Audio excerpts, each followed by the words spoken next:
वो सठिया गया है। ये थोड़ा सा रूड है बोलने में, लेकिन इसको इंग्लिश में कैसे कह सकते हैं? ऐसे बोल देते हैं ना, वो तो सठिया गया है, उसकी मत सुनो। इसको इंग्लिश में कैसे कहेंगे? और इसी तरह के बहुत सारे ऐसे कंफ्यूजिंग सेंटेंसेस मैंने आपके लिए इकट्ठे किए हैं जिनको आप बता नहीं पाएंगे इंग्लिश में कैसे कहेंगे। तो मैं आपको समझाऊंगा उन्हें इंग्लिश में कैसे कह सकते हैं। इस वीडियो को एंड तक जरूर देखना। आपने थंबनेल में ये तो देख लिया होगा कि किस तरीके से अलग अलग सेंटेंसेज है, कंफ्यूजिंग है पर हमारे लिए काम के हैं। तो वीडियो को एंड तक जरूर देखना। जैसे यहाँ पर हम इस सेंटेंस के लिए कहेंगे he has gone senile. He has gone senile. अब सीनाइल एक इंग्लिश में वर्ड होता है जिसका मतलब होता है ऐसा इंसान जो अपनी बढ़ती हुई उम्र की वजह से थोड़ा सा सनकी हो गया है, अच्छे से सोचता नहीं, अच्छे से सोच समझ नहीं पाता है, अजीबोगरीब बातें करता है या हरकतें करता है, उसको सीनाइल बोलते हैं।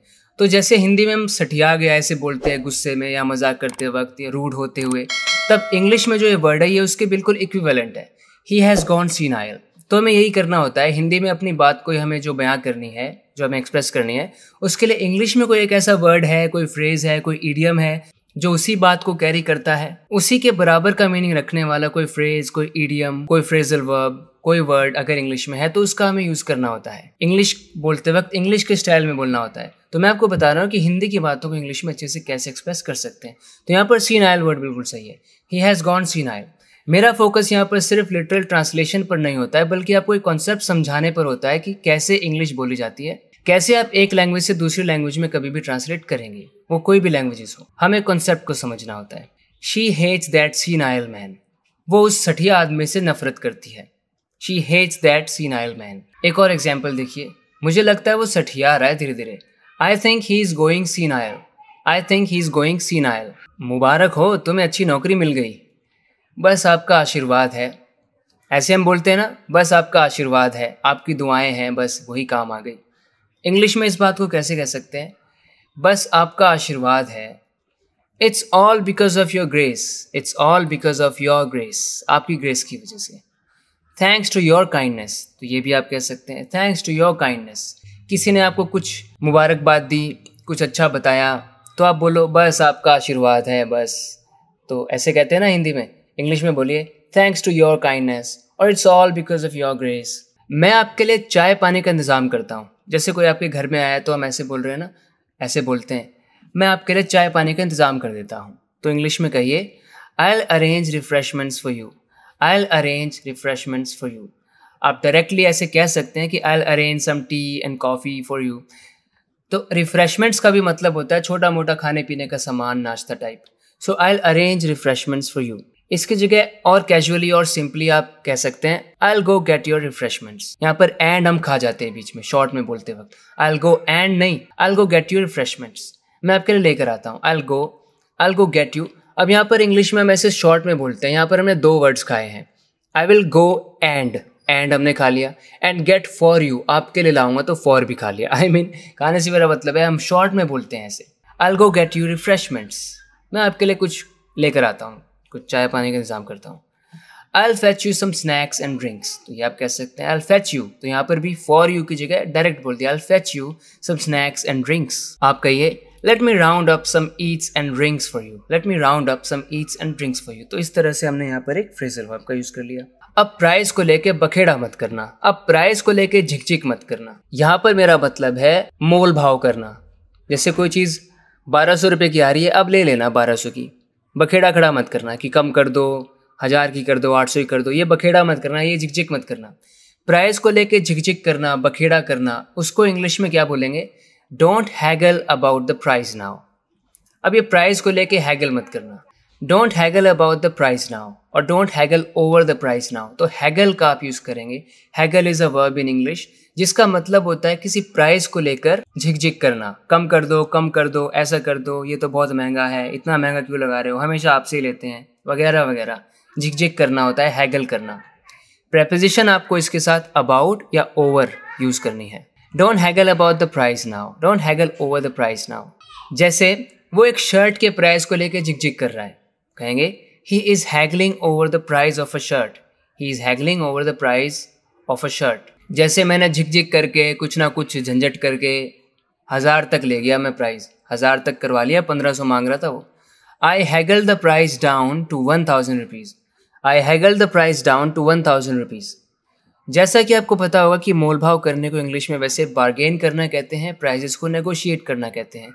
ये वर्ड थोड़ा फ्रस्ट्रेशन जब होती है उसके अंदर, झिक-झिक कर रहे हैं, थोड़ा ये नॉइस होता है और ज़्यादा अच्छे से एक्सप्रेस करता है हमारी बात को। हैगल, समझदार को इशारा ही काफ़ी है। ये कहावत है ना हिंदी में, इंग्लिश में कहेंगे a word to the wise is enough, a word to the wise is enough. आप कह सकते हैं the wise need only a hint, the wise need only a hint, a hint to the wise is sufficient. अच्छा, यहाँ पर एक बात आप ध्यान रखना कि द के साथ जब हम एक एडजेक्टिव लगा देते हैं तो वो एक यूनिवर्सल बात करने लग जाता है, मतलब उस पार्टी के सब लोगों की बात करने लग जाता है। द वाइज का मतलब है जितने भी समझदार होते हैं लोग वो सारे लोग। द पुअर मतलब जितने भी गरीब होते हैं सारे गरीब। द रिच जितने भी रिच होते हैं वो सारे रिच। तो वो क्योंकि प्लूरल है तो उसके साथ हम प्लूरल वर्ब यूज़ करते हैं, इसलिए द वाइज नीड ना कि needs. The wise need only a hint. ये कहाँ से टपक गया यार, कोई अचानक से आ जाता है ना, फिर हम बोलते हैं कहाँ से टपक गया। मैंने कल ही सुना था ये किसी के मुँह से। कोई अगर ऐसा इंसान आ गया जो आपको लगता है पकाएगा, बोर करेगा, तो हम ऐसे कहते हैं ना फ्रस्ट्रेशन में, अरे यार ये कहाँ से टपक गया। बताओ, सोचा है आपने इंग्लिश में कैसे बोल सकते हैं? तो हमें अपनी बस बात को एक्सप्रेस करना है, तो कहिए oh my goodness, how did he just pop up like that. ये कहाँ से पॉप अप कर गया, पॉप अप कहाँ से एकदम निकल के आ गया ये। Oh my goodness, oh my God, how did he just pop up like that. ये ऐसे कहाँ से पॉप अप आ गया, ये एकदम कहाँ से पॉप अप हो गया। आप कह सकते हैं oh goodness, how did he show up so abruptly. Show up करने का मतलब एकदम से कहीं पर आ जाना, पहुंच जाना होता है। Oh goodness, how did he show up so abruptly. Abruptly मतलब एकदम से हमको डिस्टर्ब कर दिया, झटके से, अचानक से डिस्टर्ब कर दिया। सो अब्रप्टली कैसे अचानक से, ये कहाँ से आ गया एकदम। Where did he come from all of a sudden, अचानक ये कहाँ से आ गया। Where did he come from all of a sudden. डूबते को तिनके का सहारा ही बहुत है, ये भी हिंदी में कहावत है। कोई मुसीबत में अगर इंसान है उसको थोड़ी सी कोई मदद दे दे तो उससे भी आपका बहुत फ़ायदा हो जाता है, उसका बहुत फ़ायदा हो जाता है। तो इंग्लिश में इसके लिए कहिए a drowning man will clutch eight a straw. तो इंग्लिश में ये कहते हैं वो लोग, a drowning man will clutch eight a straw. Drowning man, डूबता हुआ आदमी, तो एक स्ट्रॉ को भी पकड़ लेगा। यहाँ पे क्लच की जगह आपको कभी कभी सुनेगा कोई बोल रहा है ग्रैस्प, कोई बोल रहा है कैच। तो drowning man will catch at a straw और grasp at a straw, all are correct. Clutch, catch, grasp, clutch, catch और ग्रास्प। आप बात को कहाँ से कहाँ लेके जा रहे हैं। जैसे आप किसी से बात कर रहे हैं और वो पता नहीं कहाँ से कहाँ ले जा रहा है, मतलब कुछ और निकाल रहा है।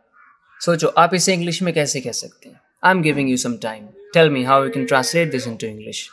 तो आप इसके लिए कहिए you are veering off the topic. तो कहने का मतलब कहाँ से कहाँ ले जा रहे हैं, ये थोड़ी बोलेंगे you are taking this where to where, ये सब क्या है, लिटरल गलत है ये। कहने का मतलब यहाँ पर है टॉपिक से हटना। इंग्लिश में बोलिए veer off. You are veering off the topic, topic से हट रहे हो आप, मतलब आप बात को कहाँ से कहाँ लेके जा रहे हो। दूसरा तरीका, you are getting off track, you are getting off track, you are drifting away from the subject. जो हमारा सब्जेक्ट है, जो हम बात कर रहे हैं, उससे दूर जा रहे हो। You are drifting away from the subject, you are twisting my words, you are getting sidetracked, you are getting sidetracked, पता नहीं कहाँ जा रहे हो। तो फ्रेंड्स, इस तरह से आप अपनी बातों को इंग्लिश में एक्सप्रेस कर सकते हैं। मैं सिर्फ आपको यहाँ पे ट्रांसलेशन नहीं करा रहा हूँ, मेरा मतलब ये है कि आप कैसे इंग्लिश लैंग्वेज में अपनी बातों को रख सकते हैं इंग्लिश के स्टाइल में, वो आपको सिखाने की कोशिश करता हूँ। मेरी जद्दोजहद में अगर आप मेरे लिए इंस्पिरेशन का, मोटिवेशन का काम करना चाहते हैं, then please subscribe to the channel, that means a lot to me. So friends, बात करते हैं अगले वीडियो लेसन में। Till then take care and bye bye.